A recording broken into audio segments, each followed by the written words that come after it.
Okay guys, welcome to the first video. In this video we'll go over what exactly is an order block and also an introduction to smart money.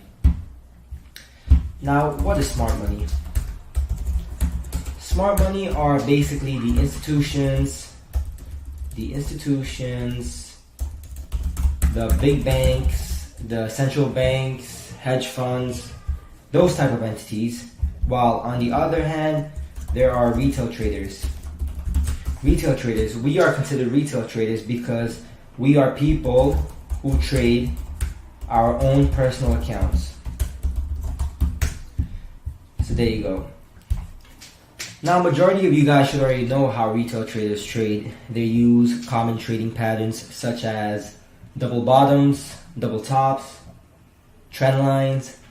And for those of you who don't know how retail traders trade, you can always look it up online. Just look up common retail trading patterns. Okay, now for how smart money trades. So smart money, they know where the orders are at. So what do I mean by this? So for example, in this market condition, for a retail trader, this is an obvious double top or an M pattern. So what many retail traders would do is they would see this area as a rejection area, and once they see some type of rejection, many of them will start to sell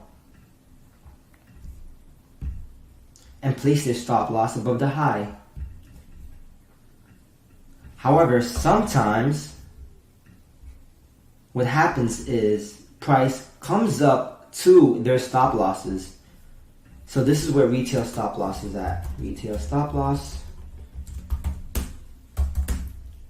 And for smart money, retail stop loss is basically a form of liquidity for them. Meaning that's where smart money targets.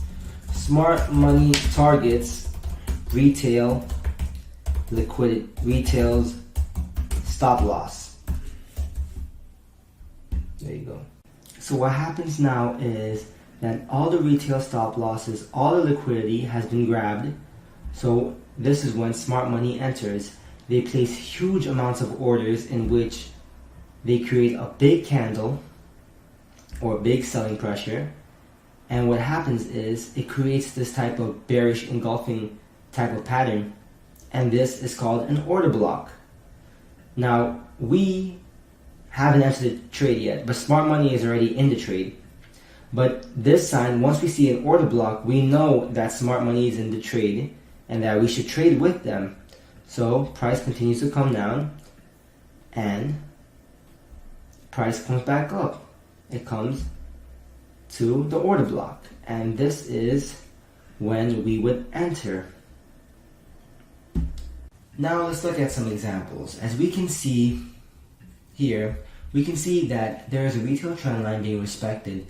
So we know that there is retail stop losses under here or liquidity, and what happens is price comes down, grabs all the liquidity, and comes to this 1 hour order block.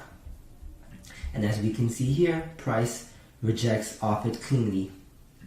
Now we can see another 1 hour order block, but price never came back to it. And the reason being is, if we look on a higher time frame, a 4 hour, we can see that there was actually a 4 hour order block right here. So price went up, came back to this 4 hour order block and rejected nicely.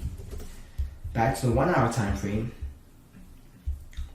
Since we are in a bullish trend, we can look for more bullish order blocks. And as you can see right here, a 1 hour bullish engulfing order block. We can see price went up, came back to this order block and respected it and went up. So yeah, these are some examples of order blocks, and that's it for the first video.